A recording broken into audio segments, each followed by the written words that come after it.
আল্লাহ আপনি আবার মুর্দারে কেমনে জিন্দা করবেন?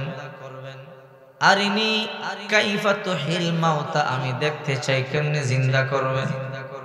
আল্লাহ তাআলা বলে ক্বালা আওয়ালাম তুমিন, ইব্রাহিম তুমি কি বিশ্বাস করো না? ইব্রাহিম পয়গম্বর বলে ক্বালা বালা, হ্যাঁ বিশ্বাস করি। ও ইব্রাহিম বিশ্বাস করবার পরও কেন দেখতে চাও? ওয়ালাকিন লিয়াতমাইন্না কলবি, অন্তরে আরো বিশ্বাস আরো মজবুত করবার জন্য, প্রশান্তি লাভ করবার জন্য।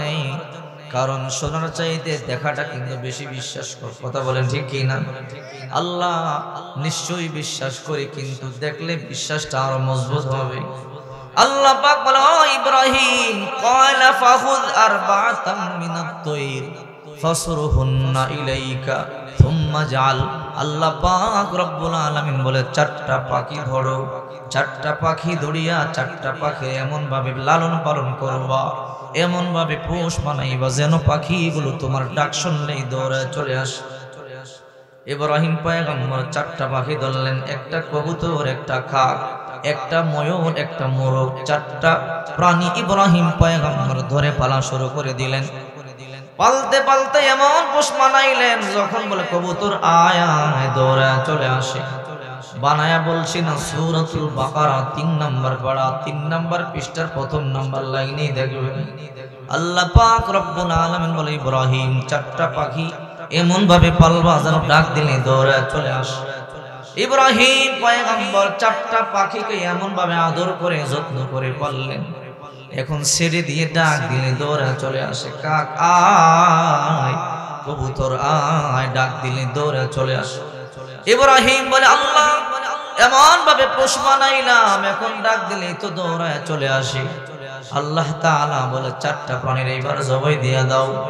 ইব্রাহিম পয়গম্বর জবাই দিলেন। আল্লাহ বললেন ও ইব্রাহিম এইবার এগুলোকে সুন্দর করিয়া কিমা বানাও, পাটার মধ্যে পিষো, যেমনি ভাবে মা বোনেরা পাটার মধ্যে রসুন পেঁয়াজ মরিচ এমনি পিষে সুন্দর করিয়া পাটো পিষো, হাড় গোড়গুলো একদম মিশায় ফেলো, কিমা বানাও।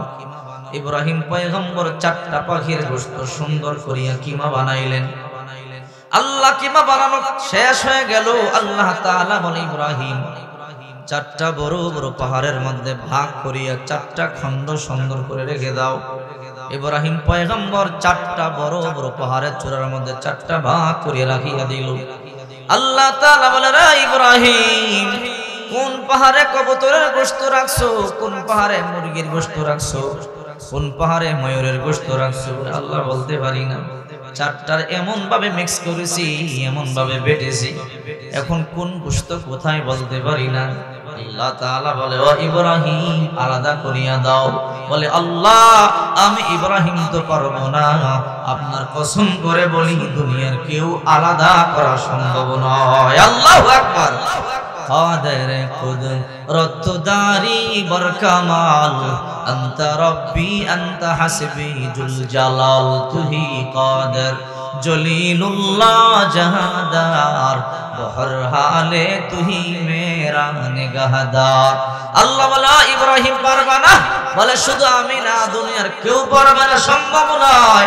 আল্লাহ তাআলা বলে ইব্রাহিম আমি অনুমতি দিলাম, আমি হুকুম করে দিলাম, তুমি চারটা পাখির নাম দরিয়া দরিয়া ডাকো, ডাক দিতে দেরি হবে, চারটা পাখি আগের মতো হয়ে তোমার কাছে আসতে বিন্দু পরিমাণ দেরি করবে না।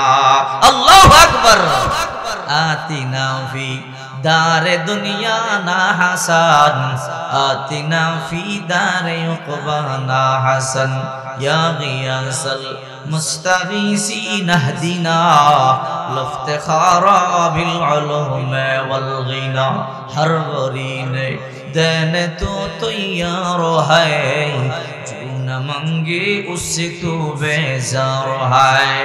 একদিন আপনাকে মৃত্যুর স্বাদ আস্বাদন করতে হবে, হয়তো একদিন আগে যাবেন, নয়তো 2 দিন পরে যাবেন, যাওয়া কিন্তু লাগবেই লাগবে, কথা বলেন ঠিক কি না? দেখেন না পৃথিবীর জালেম তারা কবরে গেছে, আলেম যারা তারা কবরে গেছে। যারা বলতো কোরআনের তাফসীর শুনতে দিব না, যারা বলতো কোরআনের আলোচনা শুনতে দেওয়া হবে না, যারা বলতো আমাকে পারমিশন ছাড়া তোমরা মাহফিল করতে পারবা না, তাফসীর করতে পারবা না, তারাও চলে গেছে। দেখেন যারা কোরআন তাফসীর কষ্ট করিয়া শুনেছে, কোরআনের আয়োজন করেছে আল্লাহ পাক রব্বুল আলামিন এদেরকে মজলুমদেরকে কিন্তু ইজ্জত আরো বাড়ায় দিয়েছে। কথা বলেন ঠিক কি না? দেখেন না নমরুদ কম জ্বালান জ্বালাইছেন, 400 বছর জ্বালাইছে, ফেরাউন কম জ্বালায় নাই, বহু জ্বালাইছে। এমন ভাবে আল্লাহ তাআলা নিদর্শন কোরআনের মধ্যে রেখে দিয়েছে, এমন জ্বালান জ্বালাইছে। দেখেন না নূহ নবীর উম্মতেরা কম জ্বালায় নাই। নূহ নবী কোরআনের দাওয়াত দেয়, নূহ নবীর উপরে অত্যাচার করে, নামাজ পড়ে পিঠের মধ্যে কুঠার দিয়ে আঘাত করে। নূহ আলাইহিস সালাম 950 বছর দাওয়াত দেওয়ার পরে 40 থেকে মতান্তর 80 জন মাত্র নারী পুরুষ ইসলাম কবুল করেছে। একদিন সাজদায় যাওয়ার পরে পিঠের মধ্যে কুঠার দিয়ে একটা আঘাত করেছে। মনের মধ্যে বড় ব্যথা, আল্লাহ এদের জন্য 950 বছর কোরআনের খেদমত করলাম, কিন্তু এরপরে তারাই পিঠের মধ্যে আঘাত করে। আল্লাহ এদেরকে ধ্বংস করে দাও। রব্বি লা তাযার আলাল আরদি মিনাল কাফিরিনা দাইয়ারা ইন্নাকা ইন তাযারহুম ইউদিল্লু ইবাদাকা ওয়া লা ইয়ালিদু ইল্লা ফাজিরান কাফারা। এদেরকে তো ধ্বংস করবা, এদের আন্ডা বাচ্চাকেও ধ্বংস করিয়ে দিবা। আল্লাহ বলল নূহ দোয়া মঞ্জুর করলাম, কিস্তি বানাও। আল্লাহ কিস্তি আবার কি বলে কাঠ দিয়ে নৌকা তৈরি করো। নূহ পয়গম্বর বিশাল নৌকা তৈরি করলেন। আল্লাহ তাআলা বলে নূহ রে যখন প্লাবন দেব, তুমি তোমার সঙ্গীদেরকে নিয়া তুমি চলে যাইবা, এদেরকে চুবাইয়া মারিয়া ফেলবো। নূহ নবী পাহাড়ের উপরে, যদি পাহাড়ের উপরে বিশাল কিস্তি বানাইলো। কাফেররা বলে মোল্লাদের মাথার মধ্যে গিলু নাই, এরা আবার রাষ্ট্র চালাইব কেমনে? একদল এমন আছে না নাই? অথচ মোল্লা চিনলি না, যার উসিলা সিন্নি খাইলি মোল্লা চিনলি না। কথা বলেন না? জন্মের সময় মোল্লার কাম লাগছে নাম রাখতে, বিবাহের সময় মোল্লার কাম লাগছে, মরবার সময় মোল্লার কাম লাগছে, অথচ সেই মোল্লার সুযোগ দাও না। বলে মোল্লার আবার দেশ কেমনে চালাইব? এবার সামনে ক্ষমতা মোল্লাদের হাতে, মনে রাখো ইনশাআল্লাহ এই দেশের মূল পরিবর্তন করে ছাড়বে ইনশাআল্লাহ। ঠিক কি না বলে? এদেশে ইসলাম প্রতিষ্ঠা হবেই হবে ইনশাআল্লাহ। ঠিক কি না বলে? এবার নূহ নবীরে কয় দেখো মোল্লার মাথায় বুদ্ধি নাই, নৌকা বানাইছে, যেই পাহাড়ে জিন্দেগিতে পানি দেখলাম না, সেই আবার পাহাড় নাকি ডুবিয়া যাবে, সেই পাহাড় নাকি ডুইবা নাকি আমরা সবাই মরব, এই পাহাড়ে জিন্দেগিতে পানি উঠতে দেখলাম না। এবার কাফারে নাকি ভালোই হয়েছে, যেহেতু মোল্লা একটা কিস্তি বানাইছে, আমাদের আর টয়লেট বানাইতে হবে না, এর মধ্যে পায়খানা করি। এবার গিয়া তারা পায়খানা শুরু করে দিল। পায়খানা করিয়া পুরা কিস্তিটা ডুবাইয়া দিল। একটা বুড়ি কুষ্ঠরোগী 80 বছর বয়স, নাতনি দুইটারে কয়, বলে কি বলে আমাদের মোল্লায় নাকি কিস্তি বানাইছে। বলে সবাই নাকি বরকতের জন্য পায়খানা করে। বলে হ্যাঁ। বলে আমারও নিয়ে যা, আমি ওইখানে পায়খানা করবো, বরকত হাসিল করবো। দুইটা নারী অন্ধা কুষ্ঠটা রেখে নিয়ে রওনা করলো। এবার বুড়ি অন্ধা নারী বুড়ি যখন কিস্তির মধ্যে বসলো, বসার পরে বুড়ি টপ করে পায়খানার মধ্যখানে পড়ে গেল। এবার দুইটা নাতনি ওই যে বুড়ির এটাই না উঠাইলো, উঠাইতে দেরি তাকাইয়া দেখে 80 বছরের অন্ধা নারী কুষ্ঠরোগী সুন্দরী 18 বছরের সুন্দরী যুবতী হয়ে গেছে। এই খেলা কার? এবার সবাই কয় কিরে বরকতে পায়খানা দেখা যায়, এর মধ্যে বড় বরকত আছে। এবার সবাই যে রোগের জন্য নিয়ে খায়, রোগ ভালো হয়ে যায়। আল্লাহকে জম্মের খাওয়া খাওয়াম। নবীর বিরোধিতা করেছো, কোরআনের বিরোধিতা করেছো, ইসলামের বিরোধিতা করেছো, পায়খানা জম্মের খাওয়ান খাওয়াম। নূহ নবী বলে আল্লাহ কি শুরু করলেন? পায়খানা খাইয়া আমার নৌকো খেয়ে লেবো, যত কাঠ আছে সাঁচিয়ে নিয়ে যাইতেছে। আল্লাহু আকবার বলেন। আল্লাহ তাআলা বলে নূহ, যারা ইসলাম বিরোধী, যারা নবী বিরোধী, আল্লাহ বিরোধী, দিন বিরোধী, তাদেরকে এই রকম পায়খানার মধ্যে চুবাইয়া পায়খানা খাওয়ায়া শায়েস্তা করব। কথা বলেন ঠিক কি না? সাবধান, কখনোই আল্লাহর বিরোধী, কোরআন বিরোধী, ইসলাম বিরোধী বক্তব্য দিও না, এই জবান আল্লাহ ধ্বংস করে দিতে পারে। ঠিক কি না বলেন?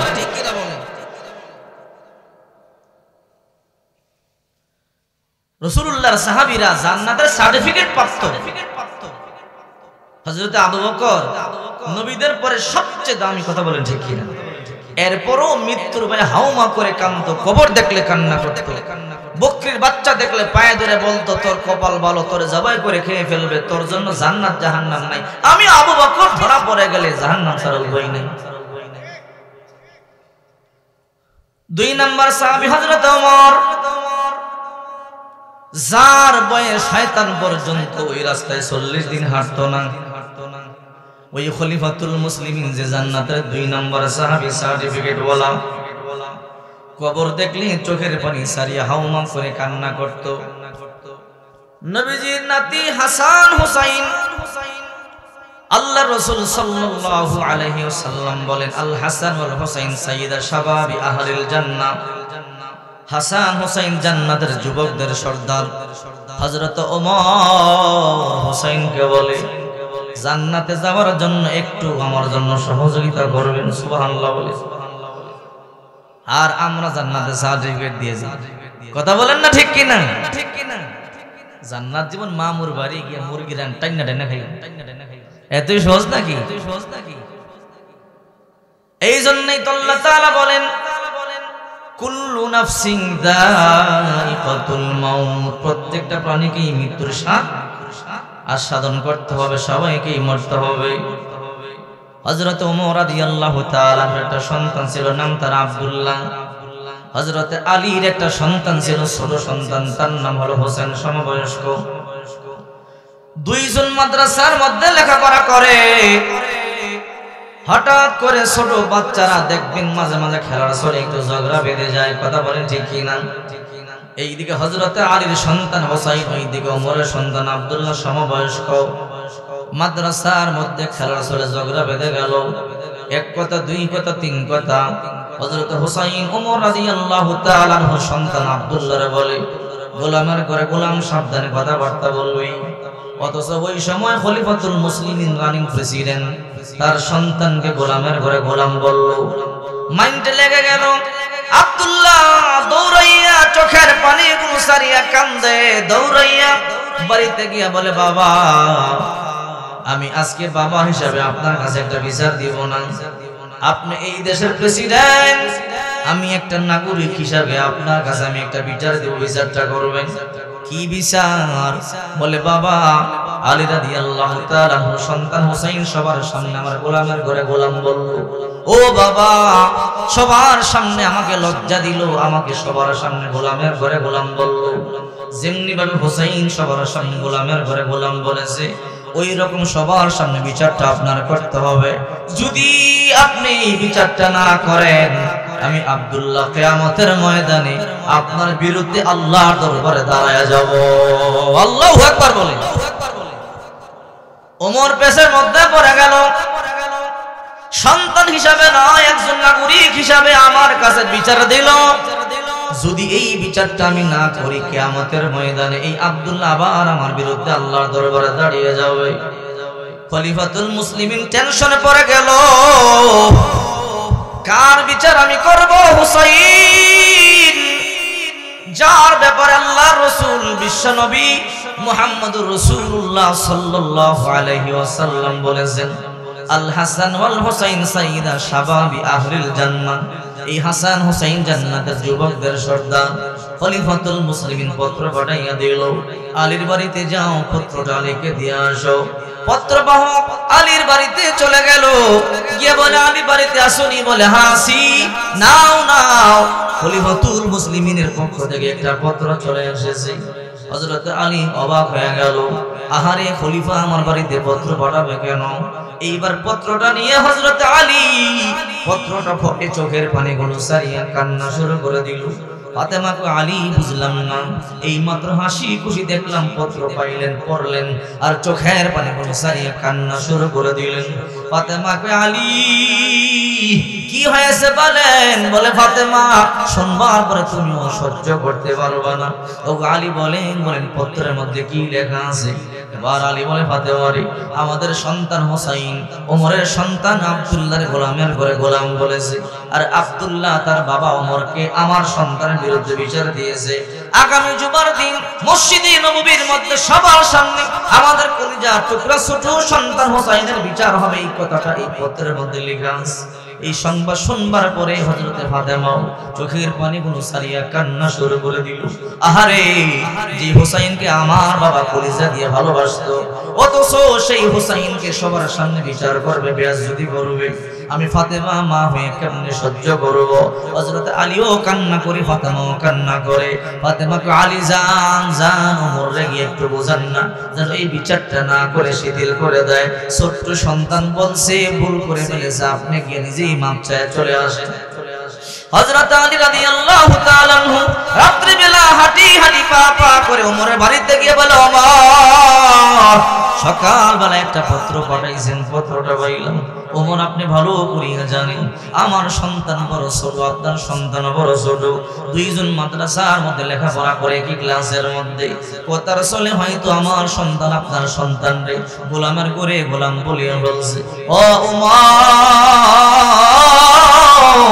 একটু আমাদের দিকে তাকাইয়া, আহলে বায়তের দিকে তাকাইয়া কি ক্ষমা করে দেওয়া যায় না? ও ওমর, সবার সামনে হোসাইনের বিচার করলে হোসাইনের কলিজা ফাটিয়া যাবে, চোখের পানি সারিয়া কান্না করবে। ও ওমর, আপনি খলিফাতুল মুসলিম, আপনি চাইলে মাফ করিয়ে দিতে পারেন। হযরত ওমর বলে, না রে আলী না, আমার আব্দুল্লাহ বড় কঠিন করে আমার কাছে বিচার দিল। ও আলী, যদি আমি তোমার সন্তানদের বিচার না করি, কিয়ামতের ময়দানে আমার সন্তান আল্লাহর দরবারে আমার বিরুদ্ধে দাঁড়ায় যাবে, কোনো কথা শোনা যাবে না। আগামী শুক্রবার তোমার সন্তানকে নিয়ে মসজিদের মধ্যে চলে আসবা, আমি ওমর সবার সামনে তোমার সন্তানকে জিজ্ঞাসা করব, আমি আগামী জুমার দিন তোমার সন্তানের বিচার করব। হযরত আলী মলিন চোখের পানি সারিয়া কান্না করে করে বাড়িতে চলে আসলো। ফাতেমা কই, আলী আপনি কি ওমরকে বুঝাইছেন? বলে, বহু চেষ্টা করেছি কিন্তু ওমর বুঝতে চায় না। কি হয়েছে? যতই বুঝাইলাম বলে আব্দুল্লাহ বিচার দিয়েছে। না না, সম্ভব নয়, বিচার করবে, গোপনে মাফ করা যাবে না। আব্দুল্লাহ বলেছে, বাবা যদি বিচার না করেন কিয়ামতের ময়দানে আল্লাহর দরবারে আপনার বিরুদ্ধে আমি দাঁড়ায় যাব। রে ফাতেমা, আগামী জুমার দিন আমাদের সন্তানদের বিচার হবে। ও ফাতেমা, ঘটনা সত্যি যদি হয়ে যায়, ওমর বড় রাগী মানুষ, আমাদের সন্তানদের বিচার করবে। হযরতে হুসাইন সবার সামনে বেয়াজ্জতি হয়ে যাবে। কিয়ামতের ময়দানে আল্লাহর নবীর সামনে আমি কেমনে মুখ দেখাবো? যে হুসাইনকে আল্লাহর পয়গম্বর মাথা থেকে পা পর্যন্ত চুম্বন করেছে, আল্লাহর নবী আসরের নামাজ পড়াইতেছিল, পিছনে শত শত সাহাবায়ে কেরাম নামাজ আদায় করে। হযরত হুসাইন রাদিয়াল্লাহু তাআলা নবীজির পিঠের মধ্যে বসে গেল। আল্লাহর পায় পর্যন্ত যেন হুসাইন, আল্লাহ আমার নবী যেন সিজদা থেকে মাথা না উঠায়। আল্লাহু আকবার। চিন্তা করে দেখেন, হুসাইনকে আল্লাহ তাআলা কত ভালোবাসতো, নবীজি কত ভালোবাসতো। একদিন হুসাইন দৌড়ে এসে বলে, না না, মানিল আমজাদি ইলাল্লাহ, আল্লাহর কাছে দাম কার বেশি, আপনার না আমার? আল্লাহর নবী বলে, কেন? বলে, না বলেন, আল্লাহর কাছে আপনার দাম বেশি না আমার দাম বেশি? মানিল আমজাদি ইলাল্লাহ। আল্লাহর হাবিব বলে, আনা রাহমাতুল লিল আলামিন, আনা খাতামুন নবীন, সাইয়্যিদুল মুরসালিন, রাহমাতুল লিল আলামিন। আমি হাবিবুল্লাহ, আমি শেষ নবী মুহাম্মদুর রাসূলুল্লাহ, আমি রাহমাতুল লিল আলামিন, আমি আল্লাহর বন্ধু, আমার দামটাই তো বেশি হওয়ার কথা। হুসাইন বলে, না না, এমনি হবে না, যুক্তি দেন, যুক্তি দিয়া জিতিয়া যান। যুক্তিতে যদি আপনি জিতেন কোনো আপত্তি থাকবে না। কি যুক্তি দিব?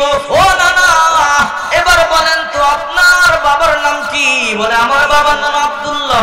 ও না না, শুধু আব্দুল্লাহ? বলে, হ্যাঁ, লাইসা ক্বাবলাহু ওয়ালা বা'দাহু শাই, আব্দুল্লাহর আগে পিছে কি কোনো কিছু নাই? বলে, না, তেমন কোনো কিছু নাই। হুসাইন বলে, না না, আপনার বাবা আব্দুল্লাহরে কয়জনে চিনে?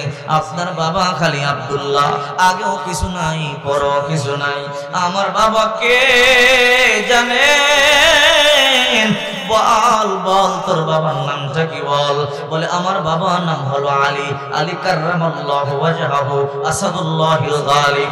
আমার বাবার ব্যাপারে আল্লাহর পয়গম্বর বলেছে আনা মদিনাতুল ইলমি ওয়া আলিয়ুম বাবুহা। আমার বাবা হলো ইসলামের বাগ, ইসলামের সিংহ। আমার বাবার ব্যাপারে আল্লাহর হাবিব বলেছেন আনা মদিনাতুল ইলমি ওয়া আলিয়ুম বাবুহা, আমি ইলমের শহর আর আমার আলী হইল ওই ইলমের দরজা। ও না না, এমন একটা হাদিস আপনার বাবার ব্যাপারে আপনি দেখেন। আল্লাহু আকবার।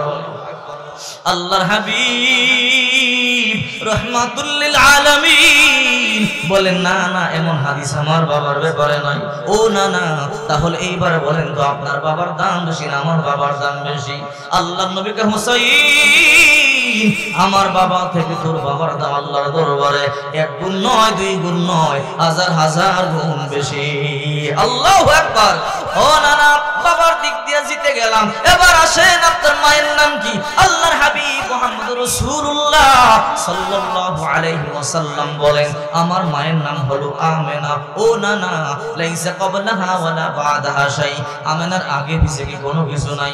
বলে না না, তেমন তো কোনো কিছু নাই। ও না না,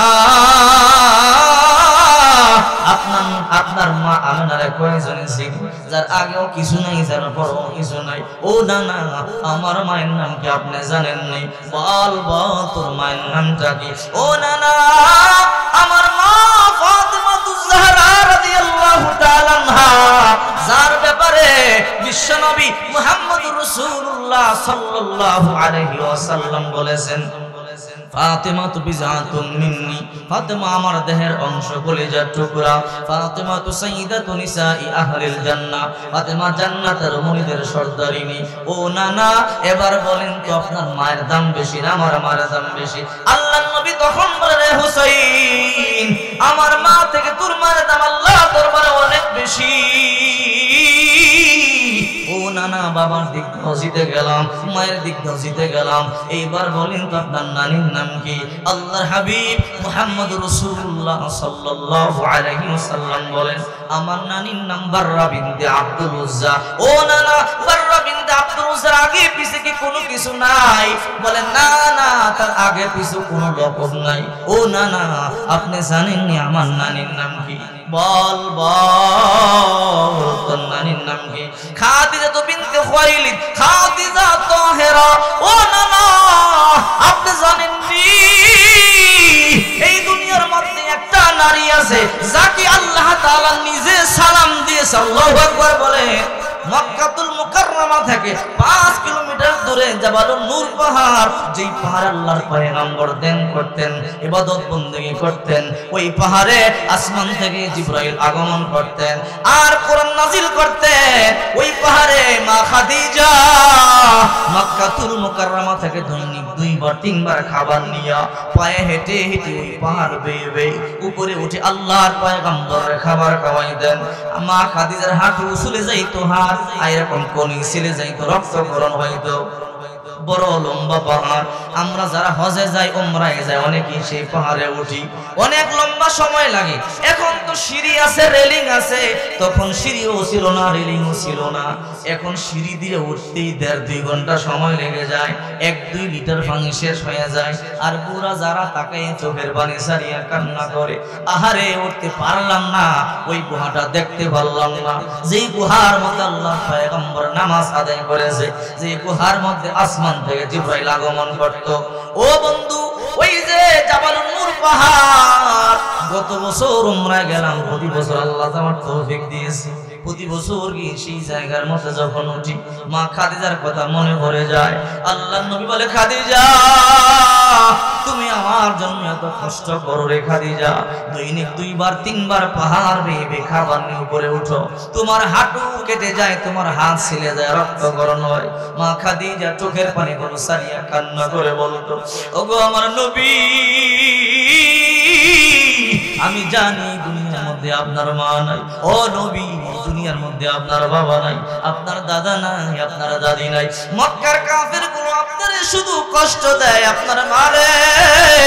ও পয়গম্বর, আমি যদি খাবার না নিয়ে আসি, এই মক্কার মধ্যে এমন কেউ নাই যে আপনার খাবারটা আনিয়ে দিবে।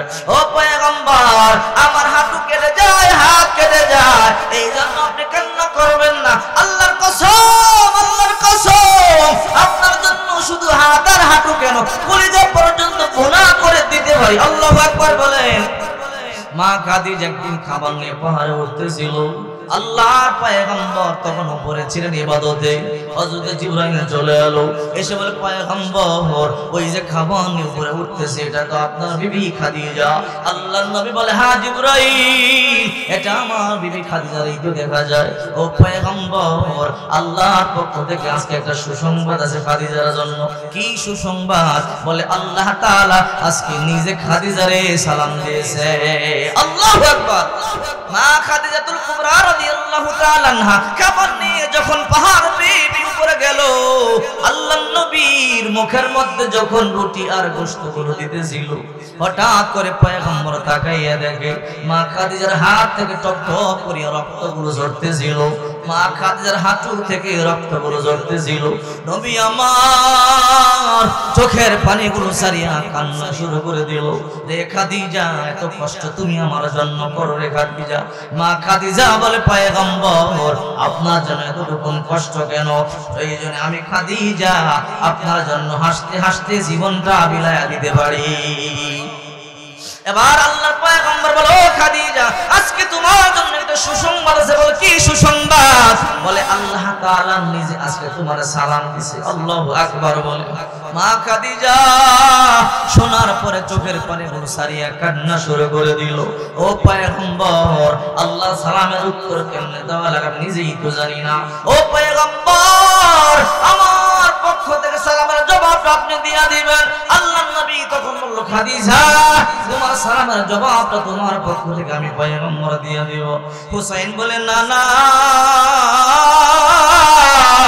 এমন একটা নানি আমি পাইছি গো না। এইবার বলেন তো, আপনার নানি বাররা বিনতে আব্দুল উজ্জার দাম বেশি, নাকি যেই নারীকে আল্লাহ সালাম দেয়, যার খবর আল্লাহ তাআলা রাখে, ওই খাদিজার দাম বেশি? আল্লাহর নবী রাহমাতুল লিল আলামিন বলে, আমার নানি থেকে তোর নানির দাম হাজার হাজার গুণ বেশি। আল্লাহু আকবার বলেন। এইবার হুসাইন বলে, না না, বাবার দিক দিয়ে জিতে গেলাম, মার দিক দিয়ে জিতে গেলাম, নানির দিক দিয়ে জিতে গেলাম, এবার আসেন আসল জায়গা। সুবহানাল্লাহ বলেন। নবী কই, আসল জায়গা আবার কোনটা? বলে, আপনার নানার নাম কি বলেন? আরে সুবহানাল্লাহ বলেন। নবী আমার বলে, আমার নানার নাম আব্দুল ওয়াহাব। ও আব্দুল ওয়াহাব নি? বলে, হ্যাঁ। বলে, লাইসা ক্বাবলাহু ওয়ালা বাদাহু শাই, এই ওয়াহাবের আগে পিছে কি কোনো কিছু নাই? বলে, আগে পিছে কোনো কিছু নাই। ও নানা, আপনার নানা ওয়াহাবের কয়জনে চিনি? মদিনার বাইরে যান, তার নাম কেউ জানে না, তার বাবার নাম কেউ জানে না, তার মায়ের নাম কেউ জানে না। ও নানা, আমার নানাকে আপনি জানেননি? আমার নানার পরিচয় আমি আপনারা জীবনী। আল্লাহর নবী রাহমাতুল লিল আলামিন বলে, বল ও নানা, আমার নানা এমন এক নানা, যার মাথা থেকে পা পর্যন্ত আল্লাহ তাআলা প্রশংসা করেছে। আমার নানা এমন নানা, যাকে আল্লাহ তাআলা কখনো মোহাব্বত করে করে তোহা বলিয়া বলিয়া ডাক দিয়েছে, কখনো কখনো আল্লাহ তাআলা মোহাব্বত করিয়া ইয়াসিন বলিয়া বলিয়া ডাক দিয়েছে, কখনো কখনো আমার নানাকে আল্লাহ তাআলা আলিফ লাম মিম বলিয়া বলিয়া ডাক দিয়েছে, কখনো কখনো আল্লাহ তাআলা আমার নানাকে লক্ষ্য করে বলেছে, ইয়া আইয়ুহান নাবিয়্যু হাররিজিল মুমিনিনা আলাল কিতাল। আবার কখনো কখনো আল্লাহ তাআলা আমার নানাকে বলেছে, ইয়া আইয়ুহান নাবিয়্যু কুল লিআজওয়াজিকা। আবার কখনো কখনো আল্লাহ তাআলা আমার নানাকে বলেছে, ইয়া আইয়ুহাল মুজাম্মিল। আবার কখনো কখনো আল্লাহ তাআলা আমার নানারে বলছে, ইয়া আইয়ুহাল মুদাসসির। আবার কখনো কখনো আল্লাহ তাআলা আমার নানারে বলেছে, মুহাম্মাদুর রাসূলুল্লাহ। ও الذين معه أشداء على الكفار رحماء بينهم কখনো কখনো আল্লাহ তাআলা আমার নানাকে মহব্বত করিয়া করিয়া বিভিন্ন নামে ডাক দিয়েছে আমার নানা তো সেই নবী রাহমাতুল লিল আলামিন সাইয়্যিদুল মুরসালিন খাতামুন নবিয়্যিন নানা বলে আপনার নানার দাম বেশি না আমার নানার দাম বেশি আল্লাহর নবী চোখের পানি মুছাইয়া কান্না শুরু করে দিল নাতির বুকের মধ্যে চাপ দিয়ে ধরিয়া কপালের মধ্যে চুমা খাইয়া বলে নানা হুসাইন আমি রাহমাতুল লিল আলামিন হারার জন্য দুনিয়াতে আসি নাই আমি রাহমাতুল লিল আলামিন হারতে জানি না রে হুসাইন আজকের যুক্তি করতে আমি তোর কাছে হারিয়া গেলাম আল্লাহু আকবার বলে ইমামুল আউয়ালিন ওয়াল আখিরিন আর সাদকা রাহমাতাল লিল আলামিন শুধু জুদাশে রাহমাতাল লিল আলামিন মসজিদে ও সুদহা মারুয়া জমিন ওই হুসাইনের বিচার হবে গোটা মদিনার মধ্যে কান্নার রোল গোটা মদিনার প্রত্যেকটা ঘরে ঘরে এলান হয়ে গেল তোমরা তাড়াতাড়ি জুমার দিন মসজিদের মধ্যে চলে যাইবা মদিনার মসজিদের মধ্যে উমরের কাঠ ভরার মধ্যে হুসাইনের বিচার হবে আহারে গোটা মদিনার মধ্যে কান্নার রোল পড়ে গেল সবার চোখের মধ্যে পানি এমন একজন সাহাবী হুসাইন যাকে আল্লাহর পয়গম্বর বড় ভালোবাসতো আল্লাহর নবী যাকে না দেখা থাকতে পারতো না আল্লাহর নবী বারবার বলতো আল হাসানুল হুসাইন সাইয়্যিদা শাবাবি আহলিল জান্নাহ ওই হুসাইনের বিচার হবে গোটা মদিনার মধ্যে কান্নার রোল পড়ে গেল জুমার দিন সকাল বেলা রাজ দরবার থেকে আমার চিঠি চলে আসছে আলী বেশি দেরি করবেন না বেশি অপেক্ষা করা সম্ভব হবে না মুসল্লিরা কিন্তু নামাজের পরে বেশিক্ষণ মসজিদের মধ্যে থাকবে না ও আলী তাড়াতাড়ি আপনি আপনার সন্তান হুসাইনকে নিয়ে মসজিদে নববীর মধ্যে চলে আসেন আপনার সন্তানটার বিচার হবে হযরত আলী মনে মনে ভাবছে হয়তো ওমর ভুলে গেছে বিচারটা হবে না হয়তো ওমর আমার সন্তানটার বিচার করবে না কিন্তু জুমার দিন যখন পত্র দেখলো আলীর বাড়িতে পত্র বাহন চলে এলো আলী দরজা খোলো বলে কে বলে আমি রাজ দরবার থেকে আসছি আমিরুল মুমিনিন পত্র পাঠাইছে আপনার কাছে হযরত আলীর কলিজার মধ্যে একটা চাপ দিল হারে মনে হয় সেই পত্র আমার ঘরে চলে আসছে হযরত আলী পত্রটা নিয়ে যখন খুলিয়া পড়া শুরু করলো পড়ে চোখের পানি গুলো সারিয়া কান্না শুরু করে দিল ফাতেমা বলে কি গো আলী কেন কান্না করেন বলে রে ফাতেমা ওমরকে তো বুঝাইলাম তারপর ওমর বিচারটা শিথিল করলো না আজকে জুমার দিন পত্র পাঠাইলো হুসাইনকে যেন তাড়াতাড়ি গোসল দিয়া পবিত্র বানায় মসজিদের মধ্যে নিয়ে যায় ফাতেমা সাজদা করে কান্না শুরু করে দিল আল্লাহ আমার বাবা দুনিয়ার মধ্যে এখন নাই আমার আব্বা রাহমাতুল লিল আলামিন বাঁচিয়া থাকলে আজকে মসজিদের মধ্যে আমার সন্তানরা সবার সামনে বিচারে কাঠ করে দাঁড়ায় করাইতে পারতো না আমার এই সন্তানরা আমার বাবা বড় কত মহব্বত করতো কত ভালোবাসতো আজকে ওমর আমার সন্তানরা সবার সামনে বিচার করবে হযরত ফাতেমা রাদিয়াল্লাহু তাআলা আনহা সিজদার মধ্যে নিয়ে চোখের পানি মুছাইয়া কান্না শুরু করে দিল এইদিকে হযরত আলী রাদিয়াল্লাহু তাআলা আনহু হুসাইনকে নিয়ে রওনা করলেন মসজিদে নববীর দিকে ওইদিকে সমস্ত সাহাবীর অপেক্ষা এখনো কেন আলী তার সন্তানকে নিয়ে মসজিদের মধ্যে আসে না সমস্ত সাহাবীরা পিছনে তাকায় কই আলীর তো দেখা যায় না সবাই মনে মনে চিন্তা করতেছে দেরি করে কেন এইদিকে ওমর মনে মনে চিন্তা করে কি এখনো কেন আসে না এবার লক্ষ্য করে দেখা যায় হযরত আলী নিজের কলিজার টুকরা সন্তান হুসাইনকে নিয়ে হাঁটি পা পা করে মসজিদের দিকে আসতেছে মসজিদের দরজার মধ্যে আসার পরে ওমর মিম্বরে দাঁড়ানো বলল তোমরা রাস্তা করে দাও ওই যে আলী তার সন্তান হুসাইনকে নিয়ে আসতেছে আজকে হুসাইনের বিচার হবে এ সাহাবীরা শুনো আমার সন্তান ছোট্ট সন্তান আব্দুল্লাহ, আলীর ছোট্ট সন্তান হোসেন মাদ্রাসায় পড়ে, ঝগড়া হতেই পারে, কিন্তু ঝগড়া আসলে হোসেন আমার সন্তান আব্দুল্লাহর গোলামের ঘরে গোলাম কেন বললো? এই জন্য আমার আব্দুল্লাহ আমার কাছে বিচার দিয়েছে। আজকে আমি পিতা হিসেবে নয়, রাষ্ট্রপ্রধান হিসেবে এই বিচার আমাকে করতেই হবে। যদি আজকে আমি বিচার না করি, কিয়ামতের ময়দানে আল্লাহ কাঠ করে আমাকে দাঁড়াতে হবে। এ সাহাবীরা, তোমরা সবাই সাক্ষী থাকো। আমি হোসেনকে জিজ্ঞাসা করব, হোসেন তুমি সত্যি করে বলবা আমার সন্তান আব্দুল্লাহরে তুমি সত্যি গোলামের করে গোলাম বলছো কিনা? যদি আব্দুল্লাহ সত্যি সত্যি আমার সন্তানকে গোলামের করে গোলাম বলে, এই বিচারটা না করে আমি পারবো না, অবশ্যই বিচারটা আমারে করতে হবে। হযরত ফাতেমা মসজিদে নববীর আড়ালে কান দিয়া শুনে আর চোখের পানিগুলো সারিয়ে কান্না শুরু করে দিল। ফাতেমাকে আল্লাহ, আমার ছোট্ট সন্তান না বলো সন্তান, আমার সন্তান তেমন কিছু বোঝে না। ওগো আল্লাহ, আজকে আমার সন্তানটার যেন বেয়াদবি না হয়। মা চোখের পানিগুলো সারিয়া আড়ালে কাঁদি।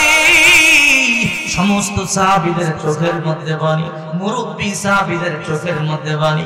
আহারে, যে হোসেনকে আল্লাহর পয়গম্বর কলিজা দিয়ে ভালোবাসতো, যে হোসেনকে আল্লাহর নবী মাথা থেকে পা পর্যন্ত চুম্বন করেছিল, আজকে ওই হোসেনের বিচার করা হবে, কেউ সহ্য করতে পারে না। আমিরুল মুমিনিন মিম্বরে দাঁড়ায় গেল, এ সাহাবীরা শুনো, আমি তোমাদের সামনে বিচার করব, তোমাদের সামনে হোসেনকে জিজ্ঞাসা করব। হোসেন দাঁড়ায়া যাও। হোসেন দাঁড়ায়া গেল, সবাইকে সালাম দিল, আসসালামু আলাইকুম, আসসালামু আলাইকুম বলে সালাম দিয়া দিল। হযরত আলী এবার হযরত ওমর রাদিয়াল্লাহু তাআলা সমস্ত সাহাবায়ে কেরামদের সামনে বলে, ও হোসেন, আপনি সত্যি করে বলেন, আপনি কি আমার সন্তান আব্দুল্লাহর মাদ্রাসার মধ্যে সবার সামনে গোলামের করে গোলাম বলছেন কিনা? হযরত হোসেন বলে, আমিরুল মুমিনিন, মুমিন যারা তারা কখনো মিথ্যা কথা বলতে পারে না। ও আমিরুল মুমিনিন, অবশ্যই মাদ্রাসায় সবার সামনে আমি হোসেন আপনার সন্তান আব্দুল্লাহরে গোলামের পরে গোলাম বলেছি। ও সাহাবীরা, আপনারা শুনছেন কিনা বলেন? সমস্ত সাহাবীরা বলে, হা হা। ও আমিরুল মুমিনিন, আমরা সবাই শুনেছি। ও সাহাবীরা, এখন আমার বিচারটা করতে সহজ হবে, যেহেতু হোসেন সবার সামনে বলে দিল আমার সন্তান আব্দুল্লাহর গোলামের করে গোলাম বলেছে। রে হোসেন, সত্যি যদি বলে থাকেন এই কথাটা, আপনি কাগজের মধ্যে লিখে দিতে পারবেন কিনা বলেন? হোসেন বলে, হ্যাঁ অবশ্যই পারব, যেই কথা মুখ দিয়া বলেছি সেই কথা হাতে লিখিয়ে দিতে পারবো। আমিরুল মুমিনিন বলল, এই কাগজের কলম নিয়ে দাও। আর হোসেন, আপনি আপনার হাতে লিখিয়া দেন, আপনি নিজে আমার গোলাম বলছেন, আমার সন্তান আব্দুল্লাহর গোলাম বলছেন। যদি আব্দুল্লাহ গোলামের ঘরে গোলাম হয়, আমিও গোলাম, আমারও বলছেন। হোসেন এই কথাটা কাগজের মধ্যে লিখিয়া দিল। একজন সাহাবী এই কাগজটা ওমরের সামনে নিয়ে আসলো, ওমরের হাতের মধ্যে দিয়া দিল। আমিরুল মুমিনিন তাকাইয়া দেখে এই কাগজের মধ্যে লেখা আব্দুল্লাহ গোলাম, আব্দুল্লাহর বাবা ওমর গোলাম, নিচে হোসেনের স্বাক্ষর দেখা যায়। হযরত ওমর এই কাগজটা সবার সামনে ধরিয়া বলে, ও সাহাবীরা দেখো, হোসেন শুধু মুখেই স্বীকৃতি দেয় নাই, এই কাগজের মধ্যে লিখিয়া সই করে দিয়েছে। ফাতেমার কলিজার মধ্যে পানি, চোখের মধ্যে পানি, সব শুনতেছে। মসজিদে নববীর পিলারের ওই পার থেকে, মসজিদে নববীর ওই যে দরজার ওই পার থেকে হযরতে ফাতেমা সব কথাগুলো শুনতেছে। আহারে, এখন আমার সন্তানটার বিচার হবে। যদি আমার সন্তান চোখের পানি সারিয়া কান্দে, আমিও সহ্য করতে পারবো না। মা সাজদা করে কান্না করে দোয়া করে, আল্লাহ আমার সন্তানরা বেয়াদবি করিও না। এইবার হোসেন, এবার হযরত ওমর বলে, রে হোসেন, আপনার সই কিনা বলেন? বলে, হ্যাঁ আমি সই করে দিলাম। এইবার ওমর বলে, বিচার শুরু। ও সাহাবীরা তাকাও। হোসেন নিজের হাতে লিখিয়া দিল, আমিও গোলাম, আমার সন্তানটাও নাকি আল্লাহর নবীর গোলাম। আমি গোলাম কেমনে গোলাম হইলাম। এবার ওমর বলে, রে হুসাইন, আপনি যে আমার সন্তানকে গোলাম বললেন, আমারে গোলাম বললেন, কোন যুক্তিতে বললেন? আর হুসাইন বলে, ওগো আমিরুল মুমিনিন, আপনি বুকের মধ্যে হাত দেন, সবার সামনে যে মিম্বারে দাঁড়া রইলেন। ও ওমর, আমিরুল মুমিনিন, এই মিম্বারটা কিন্তু সাধারণ মিম্বার নয়। এই মিম্বারের মধ্যে কিন্তু আমার নানা খুতবা দিত। এই মিম্বারে দাঁড়াই আমার নানা কিন্তু বিচার করত। আমিরুল মুমিনিন, আপনি কিন্তু সেই মিম্বারের মধ্যে দাঁড়ায় আছেন। ও আমিরুল মুমিনিন, বুকের মধ্যে হাতটা দেন। ওমর এবার বুকের মধ্যে হাত দিল। ও আমিরুল মুমিনিন, এইবার হাত দিয়া বলেন তো, সত্যি করে বলেন, আপনি কি আমার নানার গোলাম ছিলেন না? আল্লাহু আকবার। হযরত ওমর চোখের পানিগুলো সারিয়া কান্না করে বলে, হা হা, আমি আপনার নানার গোলাম ছিলাম।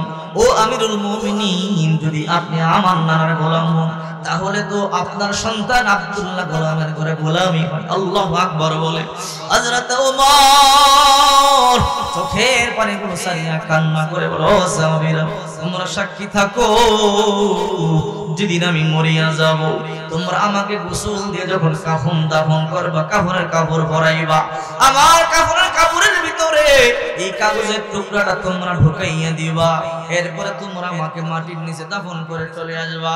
সাহাবায়ে কেরাম বলে, আমিরুল মুমিনিন, এই কাগজটা কেন আপনার কাফনের কাপড়ের ভিতরে দিব? ও সাহাবীরা, আল্লাহর নবী যার শানে বলেছে, আল হাসান ওয়াল হুসাইন সাইয়্যিদা শাবাবি আহলিল জান্নাহ, হাসান হুসাইন জান্নাতের যুবকদের সর্দার হবে। আল্লাহর নবী এদের ব্যাপারে জান্নাতের সুসংবাদ দিয়া গেল। ও সাহাবীরা, আমি ওমর যদি আল্লাহ দরবারে ধরা পড়িয়া যাই, জান্নাতে যাওয়ার মতো যদি আমার কোনো ব্যবস্থা না থাকে, আমি এই কাগজ আল্লাহর দরবারে আমি দেখাবো। আল্লাহ দেখো, আল্লাহ নবীর নাতি হুসাইন, যাকে আল্লাহর পয়গম্বর কলিজা দিয়ে ভালোবাসতো, যার ব্যাপারে আল্লাহ রাসূল বলেছে জান্নাতের যুবকদের সর্দার, সেই হুসাইন সার্টিফিকেট দিয়েছে আমি নাকি নবীর গোলাম। ওগো আল্লাহ, যদি আমি নবীর গোলাম হয়ে থাকি, তাহলে নবীর গোলামকে তুমি জান্নাতে দিয়ে কেমনে শান্তি পাইবা? ওগো আল্লাহ, নবীর উসিলায় আমার জান্নাত দিয়া দাও।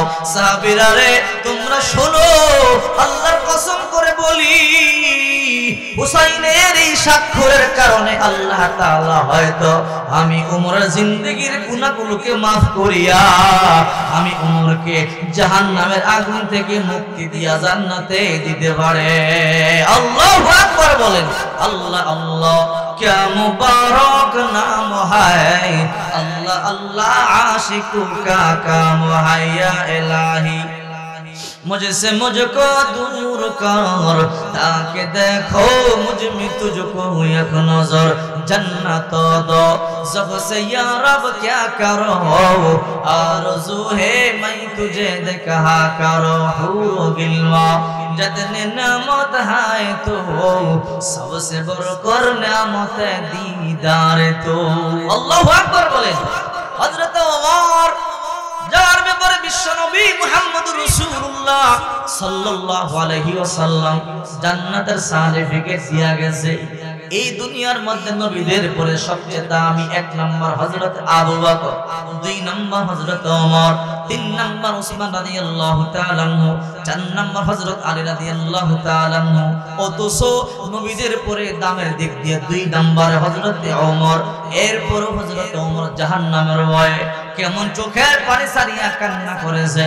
ও মুসলমান, পুরা কপাল মুসলমান, গুনাহ করতেছো, মদ পান করতেছো, জিনা করতেছো, মিথ্যা কথা বলতেছো, 2 নাম্বার মাল বিক্রি করতেছো, একবার লক্ষ্য করলা না আমার মৃত্যুবরণ করতে হবে, আল্লাহর কাঠগড়ায় আমাকেও দাঁড়াতে হবে।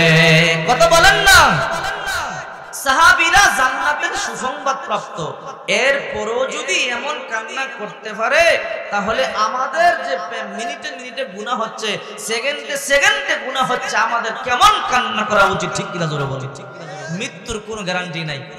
এই জন্যই তো কবি বলেন, কেসা কেসা তাজদারা বাদশাহ চল গই, ओ खजाना बाला खाना शान शौकत क्या हुई, कैसा कैसा खूबसूरत रानिया शहजादिया तन बदन सब गल गई है शकल सूरत क्या हुई तन बदन सब गल गई है शकल सूरत क्या हुई তাজমহল দেখতে গেছিলাম বয়ান করবার জন্য ইন্ডিয়া যাওয়া হয় বছরে কয়েকবার তো সেই সুবাদে আগ্রা তাজমহল দেখতে গেছি তো তাজমহল দেখা তো সবাই আনন্দ করে সুন্দর জিনিস কথা বলেন ঠিক কি না তো আমি দেখা কান্না চলে আসছে তো আমার ইন্ডিয়ান সাথী যারা আছে তারা বলে হুজুর আপনি কান্দেন কেন তাজমহল দেখে আবার কি সমস্যা হলো আমরা কি আপনারা কোনো কষ্ট দিলাম নাকি হঠাৎ করে কেন কান্দেন মনে কি দুঃখ আমি বললাম আপনারা কোনো কষ্ট দেন নাই মনে তেমন দুঃখও নাই কিন্তু এই তাজমহলটা দেখে কান্না আসছে বলে কেন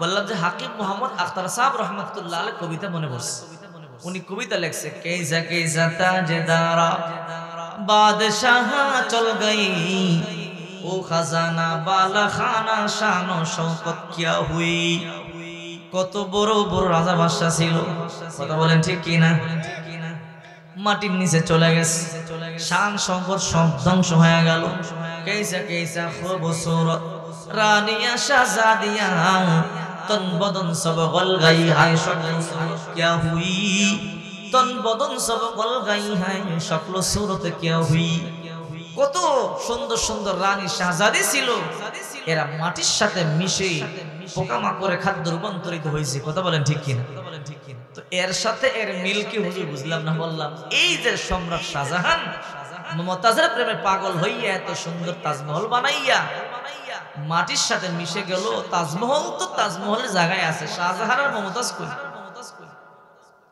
হ্যাঁ বন্ধু টাঙ্গাইলের বাসী কান খাড়া করে শোনো কত সুন্দর বিল্ডিং বানাইছো রে বন্ধু কত সুন্দর দোকান সাজাইছো খাট পালং ঘরের মধ্যে আনছো এমন একদিন আসবে মরিয়া চলে যাইবা ঘর ইমারত রাবরি বরাসমা আকে বাজিরে জমি গরে দিনে হা গর চুরসতম শওকত সুরত বুয়াদ চাহে চো বহরামে দরগুরত বুয়াদ বিল্ডিং বানাইতে বানাইতে আসমান পর্যন্ত যদি বানাও শেষ পর্যন্ত 3.5 হাত মাটির নিচে যেতে হবে একতলা বিল্ডিং কিন্তু কবরে দিবি না কথা বলে ঠিক কিনা এই জন্য বিশ্ব নবী মুহাম্মদুর রাসূলুল্লাহ সাল্লাল্লাহু আলাইহি ওয়াসাল্লাম বলেন শুনলে অবাক হয়ে যাবেন কিতাব থেকে একটা ঘটনা বলবো শুনলে আশ্চর্য হবেন বিশ্ব নবী মুহাম্মদুর রাসূলুল্লাহ সাল্লাল্লাহু আলাইহি ওয়াসাল্লাম বলেন আল কাইসু মান দানা নাফসাহু